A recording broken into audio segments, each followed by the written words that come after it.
Hey y'all, quick tip here on finishing off the end on braided cables that have a tendency to fray after you cut them. Typically GM TV cables is what I do this on, but some throttle cables and stuff need as well. These Knipex wire cutters I've been using for a few years, been real pleased with them. Cut pretty much anything, but they work real good for this too, leave you a nice clean edge. Get a piece of heat shrink. Pretty small, you want it to fit over there as tight as possible. You want to leave it off the end somewhat so you can fold it back on itself after you shrink it down.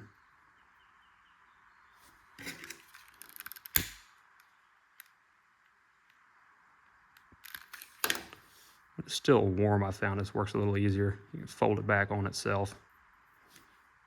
Then get a slightly larger piece that covers both of them. Shrink that one over top of it. You give them a little squeeze, make sure it's nice and tight. Keeps that end from fraying. Makes it less pokey too. Can't tell you how many times I've stuck my hand in there and just wind up getting poked in the wrong spot with those things. And if you ever need to, it's easy enough to take off if you got to trim and adjust the cable. Speaking of heat shrink tricks, while we're here, regular old worm hose clamp. Ugly, nobody likes them. Don't look good in most stuff. Open that thing up. Usually got to stretch them out a bit, get them a little flatter. Same deal. Piece of heat shrink that fits fairly snug. Slide that thing all the way on there as far as you can get it.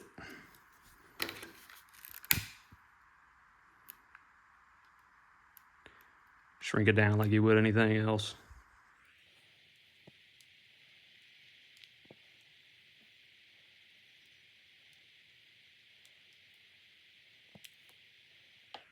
This lighter I'm using, tried a bunch of these. Used to use the off the shelf, you know, Home Depot, Walmart, wherever.